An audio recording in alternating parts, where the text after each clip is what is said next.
Aujourd'hui, je vais vous donner une méthode vraiment incroyable, connue d'un nombre extrêmement infime de personnes dans le monde de la gestion de patrimoine ou du conseil fiscal. Là, ce qu'on va voir aujourd'hui, c'est vraiment le boss final niveau 100, parce que l'astuce, en fait, elle est assez facile à mettre en place, mais elle fait quand même appel à quelques notions difficiles, et si vous découvrez à peine la fiscalité immobilière, notamment le LMNP ou le LMP, ça peut être un petit peu compliqué. Donc si vous êtes nouveau, vous n'avez pas compris toute la vidéo, je vous invite à regarder sur ma chaîne toutes les vidéos qui permettront de mieux comprendre ce sujet. Allez, sans plus attendre, aujourd'hui, je vais vous expliquer comment vous pouvez légalement ne pas payer de cotisations URSSAF, retraite, sur vos locations saisonnières en LMNP et ne pas payer de cotisations sociales en LMNP. C'est parti. Comme d'habitude pour tous les nouveaux, n'oubliez pas de vous abonner à la chaîne pour aider au référencement et liker la vidéo pour la permettre d'apparaître en tête des résultats. Donc merci à tous ceux qui le feront. Cette vidéo vous est offerte par LMNP.ai, un logiciel en ligne 100% révolutionnaire qui va vous permettre de télédéclarer votre comptabilité LMNP ou LMP en quelques clics seulement et générer des liasses fiscales à envoyer aux impôts. Vous aurez le choix entre l'offre expert comptable ou l'offre autonomie à des tarifs défiant toute concurrence. Notre logiciel sera en ligne à partir du 2 janvier 2024. Inscrivez-vous dès maintenant avec le lien dans la description, 15% de remise pour les 1000 premiers inscrits.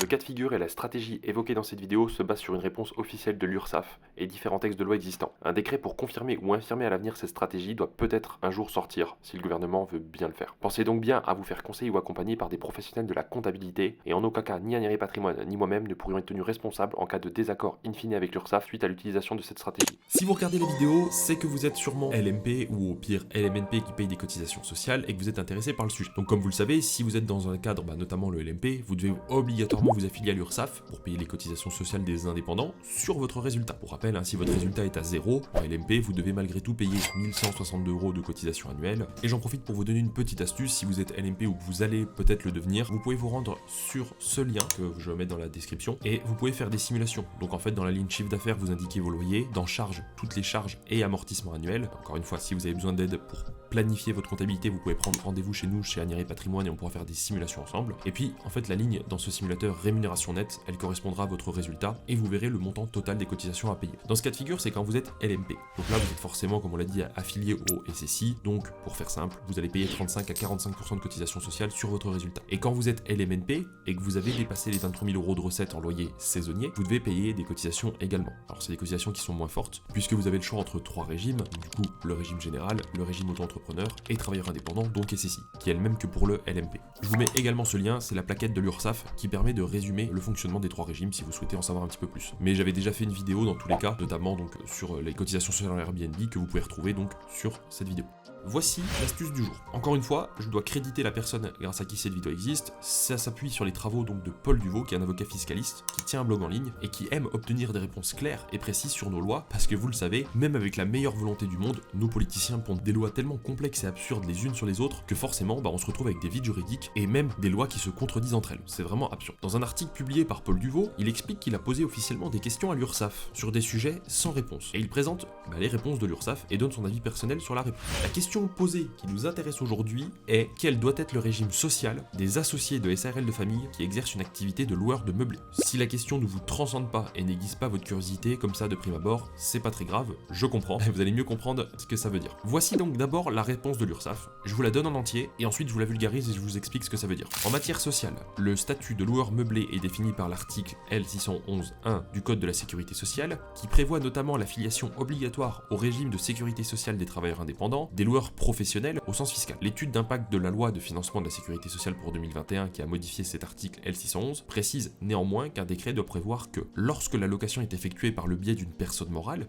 par exemple une société civile immobilière, une SCI, il n'y a pas d'obligation d'affiliation. Ce décret est toujours en attente à ce jour. Toutefois, les règles sociales applicables sont inhérentes au statut du ou des gérants et les règles propres à la location meublée exercée en direct s'effacent donc en présence d'une structure sociale pour prendre en compte les particularités des statuts sociaux des mandataires sociaux. L'option pour le régime de la SARL de famille n'a aucun effet sur le statut social des dirigeants sociaux. L'associé qui n'exerce pas d'activité dans la SARL de famille ne relève d'aucun régime de sécurité sociale à ce titre et la part de bénéfice qu'il perçoit, si elle entre dans son revenu imposable au titre de l'impôt sur le revenu, ne constitue pas un revenu d'activité non salarié entrant dans l'assiette de l'article L131-6. Il convient cependant de préciser qu'un associé théoriquement passif, qui aurait un rôle trop prononcé dans la gestion de la société, pourrait être considéré comme gérant de fait par l'URSSAF. Dans ce cadre, un redressement de cotisation au titre d'une activité professionnelle indépendante pourrait être effectué. Voici les explications. On a dans cette réponse des points ultra importants qui, selon votre cas de figure, peut vous faire économiser des milliers d'euros à l'année de cotisation sociale. Voici, avant que je vous explique ce qu'il convient de faire, et du coup la réponse de Paul Duvaux à ce sujet. Paul Duvaux nous répond: la réponse est cohérente avec la position habituelle de l'URSSAF, mais était loin d'être évidente selon moi. En pratique, cette position va permettre d'échapper aux cotisations sociales en nommant sa cousine gérante de la société, mais à condition de lui déléguer effectivement le pouvoir, donc il faut pouvoir lui faire confiance. La SARL de famille s'impose donc pour tous les LMP.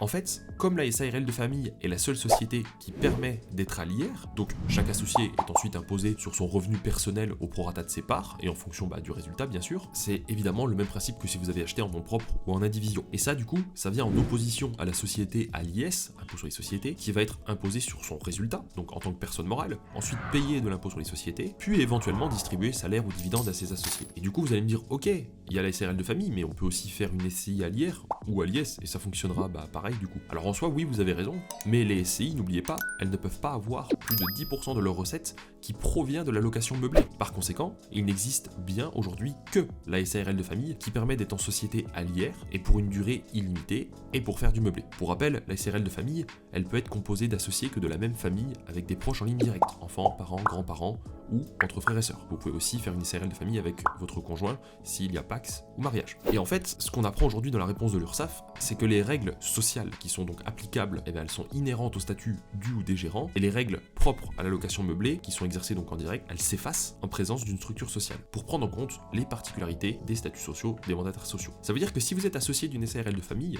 mais que vous n'êtes pas gérant, vous n'avez plus d'obligation d'affiliation sociale. Oui, vous avez bien entendu, c'est ça. Seul le gérant en a. Mais l'idée, bien évidemment, derrière notre stratégie, c'est pas que le gérant prenne une rémunération, c'est juste qu'il soit gérant. En gros, vous faites une SARL de famille avec un membre en ligne directe, ou frère, ou sœur. Vous n'êtes pas obligé de lui donner 50% des parts. Votre proche peut juste avoir 1% des parts de la SARL de famille. Et à la création de cette SARL de famille, vous nommez un gérant extérieur, notamment un ami, un cousin, etc. Ou, en fait, peu importe, quelqu'un de la famille, mais qui n'est pas associé. Ça peut être votre vieille tante, ça peut être votre vieil oncle, enfin, peu importe. Si ça vous semble compliqué, vous dites, oulala, mais comment je vais monter ça avec ma famille, il faut que je trouve nanana. En fait, c'est pas si compliqué que ça.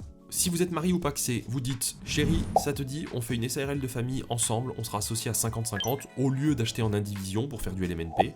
Bon, ok. Dans ce cas de figure, ça revient au même pour vous que d'acheter en indivision avec votre mari ou femme ou pacs, peu importe. Et si vous êtes célibataire ou que vous ne voulez pas faire de projet immobilier avec votre mari ou femme pour X raisons, vous dites, papa, mamie, papy, mon frère, ma sœur, est-ce que tu accepterais de faire prête-nom pour avoir 1% des parts de ma SARL de famille? Ça ne changera rien à ton quotidien, tu t'en rendras même pas compte, et moi je vais économiser des milliers d'euros. En soi, ça va. Et oui, ok, il faut pas le faire avec quelqu'un qui comprend rien aux sociétés parce qu'il va avoir peur de payer des choses et tout, mais si vous avez quelqu'un qui s'y connaît un petit peu dans la famille, ou qui vous fait confiance, il n'y a pas de raison. Surtout qu'en plus, vous pourrez très bien, un jour, si cette personne investit à son tour, lui rendre l'appareil en s'associant avec lui à 1% des parts pour que lui-même fasse une SARL de famille. Dans les deux cas, une fois la SARL constituée, il faudra maintenant trouver un gérant externe. Donc vous avez vu dans la réponse de l'URSSAF, il précise bien qu'un associé avec un rôle trop prononcé pourrait être qualifié comme gérant si c'est avéré. Du coup, la personne que vous allez nommer gérant ou gérante, elle devra effectivement bien avoir les codes d'accès à la banque, à l'application Airbnb, Booking, elle devra signer une fois par an les assemblées générales de SARL, même si ça peut se faire en ligne en quelques clics, c'est pas forcément, vous n'êtes pas obligé de se déplacer et tout ça. Vous l'aurez compris, l'idée c'est qu'en fait en cas de contrôle, le gérant soit vraiment reconnu comme gérant, et que ce soit pas juste un prête-nom. Donc pour savoir tout ce que doit faire un gérant dans une SARL, vous pouvez prendre conseil auprès de nos services sur Anir Patrimoine ou auprès de votre comptable qui pourra vous expliquer. Une fois que la SARL est créée et que votre gérant est nommé, vous pouvez désormais exercer, et vous, en tant qu'associé, vous n'aurez plus d'obligation d'affiliation sociale. Donc si au niveau de votre foyer fiscal personnel, vous auriez dû être LMP,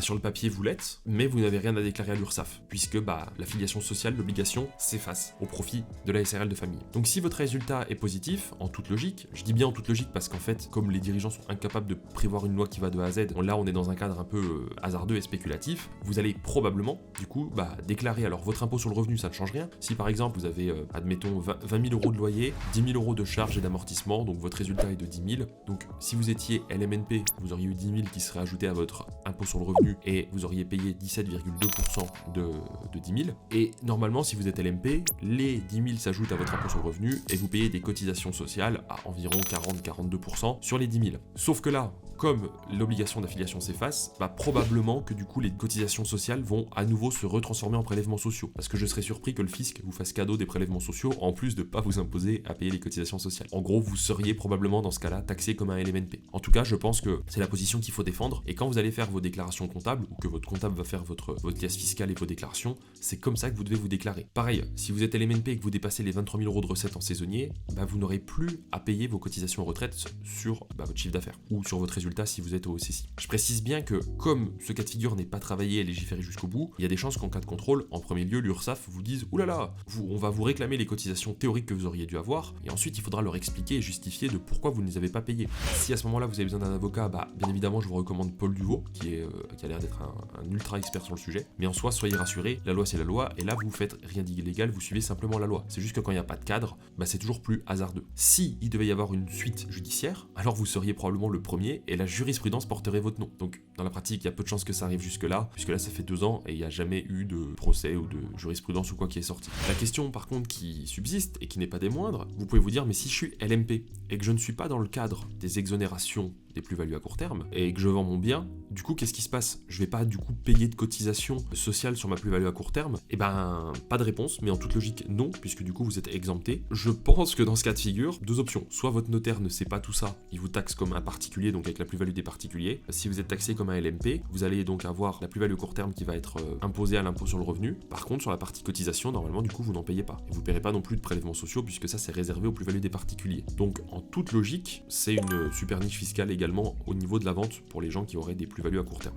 Pour conclure cette vidéo, juste si vous vous dites « Ah mais mince, moi j'ai déjà acheté tous mes appartements en nom propre ou en indivision ou même au pire en société », en fait c'est pas très grave. La clé, ce que vous allez faire aujourd'hui, c'est que vous allez constituer votre SARL de famille, faire tout ce que j'ai décrit dans cette vidéo, et vous allez vous faire un bail entre vous, personne physique qui êtes actuellement propriétaire d'un appartement par exemple, et votre SARL de famille qui sera locataire de votre appartement. Et cette SARL qui va être locataire de votre appartement, vous mettez bien sûr dans le bail qu'il y a un droit à la sous-location, que votre SARL de famille puisse sous-louer le bien. Donc admettons pour l'exemple, je sais pas, vous avez dans une ville qui est un petit peu touristique, thermale ou j'en sais rien, un appartement qui vaut 150 000 €. Imaginons qu'aujourd'hui vous le louez en saisonnier, et vous avez aussi d'autres appartements ailleurs d'ailleurs, et du coup vous dépassez les 23 000 €, et vous en avez marre de payer les cotisations. Tous vos appartements, dont celui de 150 000, vous allez vous faire un bail de sous-location à votre SARL de famille, et c'est votre SARL de famille qui va louer sur Airbnb, avec son numéro sirène à elle. Et du coup ce qui va se passer, c'est qu'en fait, tous les mois, elle va encaisser tous les loyers Airbnb, elle va vous reverser à vous, personne physique, le loyer que vous aurez convenu dans le bail.